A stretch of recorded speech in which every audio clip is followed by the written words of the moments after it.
Hello and welcome to Play Being, the home of insights into well-being through play and games.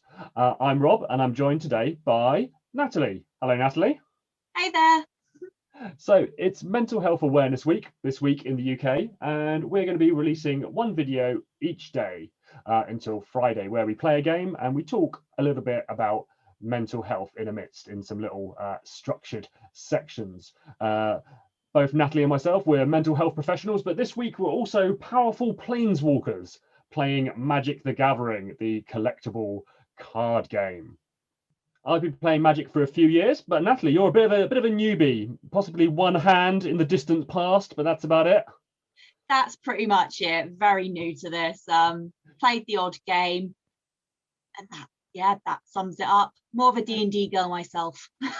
Yeah, well, there's a future Gathering and D&D crossover coming up this year later, Natalie, so keep looking out for that. But we're going to be learning the game during a tutorial session today, and the rest of the week we're going to be doing some gameplay to see which Planeswalker will reign supreme.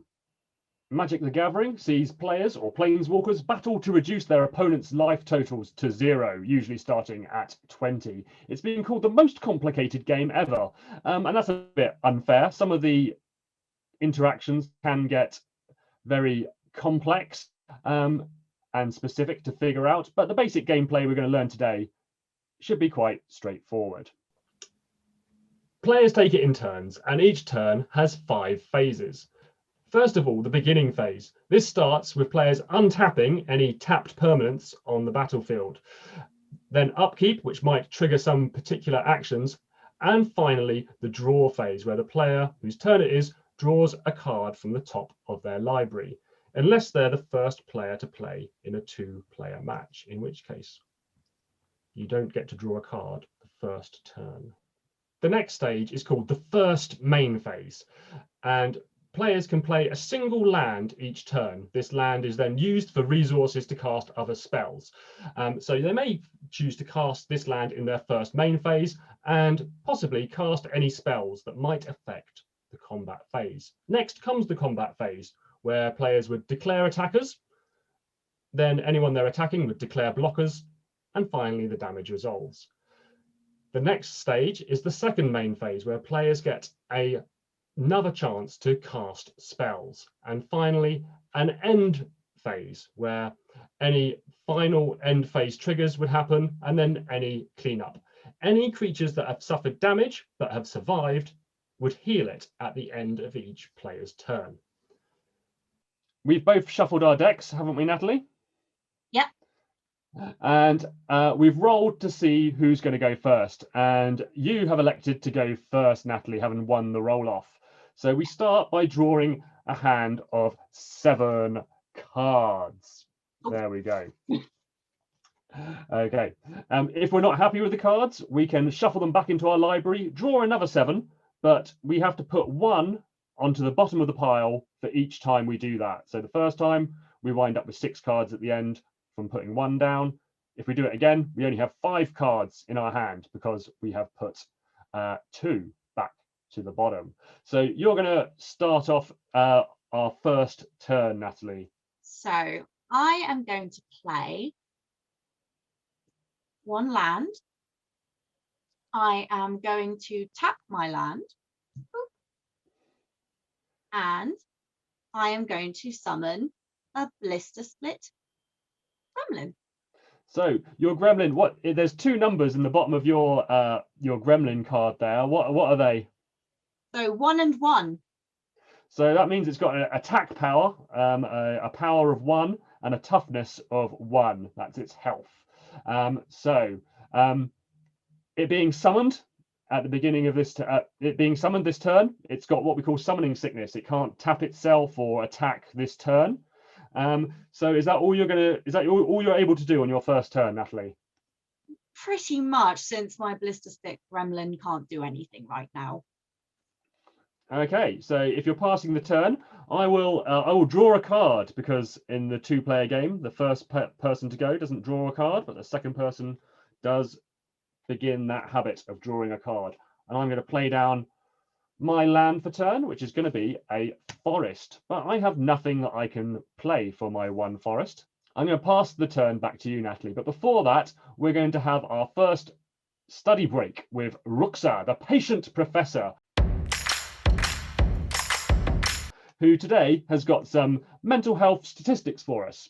And they are that 1 in 4 of us each year will have mental health difficulties, 1 in 6 every week, and that 1 in 8 young people currently have a diagnosable mental health condition. So in the average class of 25 to 30, that's 3 or 4 young people that we know of. Now, you might be forgiven for thinking, well, this is young people seem to struggle with mental health more than we did in our day. But the highest rate of suicide, for instance, is in men aged 45 to 49. And that's the same age range that 20 years ago, when they were 25 to 29, that was still the highest rate of suicide for any sort of demographic. So it's not a factor of age, it affects us all, mental health. But for some reason, there's this stigma around talking about it. And we're going to bust that apart today, aren't we, Natalie? Oh, most definitely. I mean, 1 in 6 people report experiencing any mental health problem like anxiety or depression any given week. So that's 1 in 6 people a week. Yeah, absolutely. And there's 4 people living in my house. So over the course of 2 weeks, chances are at least one of us is going to face some mental health difficulty. But on with turn 2, Natalie. So I'm going to start off by untapping my land. So there we go. And then because you are kind of defenseless, Rob, I think I'm going to use my Blister Spit Gremlin to attack you directly. So when we're attacking, we tap the attacking creature as we've seen before. Turn it sideways like that to signify it's attacking. I am as defenseless as I appear, so I'm going to take that 1 damage because it's a power rating of 1, and turn my life total, which I'm recording here on this D20, down to 19. There we go. And I believe that ends my turn. So you can play a land each of your turn, Natalie, don't forget. So if you wanted to put down another mountain, or you don't have to use it this turn, but it's useful to have it down there. So if you have one. You know what? Because I do have one in my hand, I'm going to play another land. Oh, and it's a fancy land. There we go. If you're passing the turn to me, I'm going to draw my card for turn, and I'm going to play down another forest. And finally, I'm going to get something on the board here.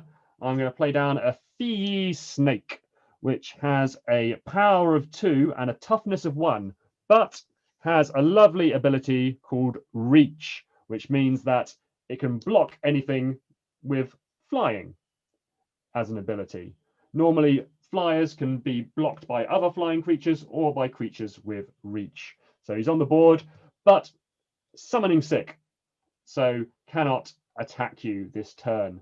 So I'm all tapped out, and I will pass the turn back to you. But before we have turn 3, it's time for our practical research section. And we asked the question today, where do we see mental health stigma? And I don't know about for you, Natalie, but for me, if someone says the word health to me, I think about eating vegetables, I think about exercising regularly, and all the positive aspects of what it is to be healthy. But when we say mental health, we think of the difficulties. That is the concerns, the issues, the difficulties that people might have: anxiety, depression, suicide, self-harm. All of these are perhaps the associations that we have with the term mental health rather than physical health. And perhaps we should be spinning it around and thinking of mental health in the same way that we do physical health. Completely agree, Rob. I mean, when you think about your own physical health, you have good days and you have bad days. And that's exactly the same with mental health. We have our positive mental health, so we'll have days when we're feeling really bright and positive and motivated. And just like if we caught a cold and we had a day in bed, we can have the same with our mental health. We could have a day when we might just be feeling low or feeling a bit down or anxious or worried. And really, it's trying to remember that there are 2 sides to all things. There is the positive as well as the bad. But mental health is a broad spectrum, really. Yeah, absolutely. And I think it's just one of these things. If we talked about it as much as we talk about our physical health, I think there'd be a much more understanding out there. So turn 3. So I'm going to start my turn untapping my gremlin. There we go. And then I am going to play another land. And you know what? I'm going to declare an attack. So tap. Oh, right. I've got a choice here. So you got a 1/1. I've got a 2/1 in defense. So I can choose to block your creature or let it do damage to my life total. My creature is not tapped, so it's eligible to defend, and I'm going to go for it. Yeah, it looks like they're both going to die. So why not? There we are. I'm going to declare my snake as a blocker. You see, this is where I play an instant. So I am going to tap one of my lands and play Infuriate. Now, this means a target creature gets +3 power and +2 defense until the end of turn. So I take it you're not going to play that on my snake. No. That's a shame. That's a shame. I feel like my Blister Spit Gremlin needs a bit of a boost. So now instead of 1/1, it now has 4/3. Well, that's more than enough to deal with my 2/1. So my snake dies and goes to the graveyard. There we go. And so does my Infuriate go into the graveyard. There we go. So at this point, we move into hatching plans. How can we act? What can we do to reduce mental health stigma and bring it onto the agenda, bring it into people's conversations? Well, for me, if someone asks me how I'm doing, I'll kind of go, not too bad, fine, thank you, how are you? Regardless of how well I'm actually doing. And I think we all do that a lot. So I want to suggest that one of the things that we can do is perhaps ask people twice how they're doing. And maybe when we're asked, being a little bit more honest with our response as well, particularly with those people that we know and trust. And that way we can just get these conversations out and break some of that stigma. Completely agree, Rob. You kind of took what I was going to say. I was saying often, I think for many of us, we're taught that if we're feeling down or if we're not having a great day, we kind of have a stiff upper lip and keep calm and carry on attitude. Whereas if we allowed ourselves to just open up a little bit more to maybe the people we trust, so friends or family, and this could be either day to day when you're at school or work, or perhaps even just meeting up with a friend, playing a game like this and having a different point of focus. So then you can just chat about your day while you're enjoying spending time together. So we now jump ahead to later in the game. It's about sort of turn 5 or 6 at this point, and I'm going to play down my 5th forest, and I'm going to tap them all in this rather haphazard fashion and summon my Planeswalker, Zhang Yangu. So Planeswalkers are special cards with special abilities. They sit on the board with the creatures, but they have a loyalty number. Mine is 4 currently, and I can give him more or less loyalty for different abilities. So I can give him 1 extra loyalty or life and give a target creature +2/+2, but I'm going to do the -1 ability this time and summon a token creature called Mowu, who's a 3/3 happy little dog. So that takes him down, my Planeswalker, down to 3 loyalty. And so you, Natalie, can attack my Planeswalker.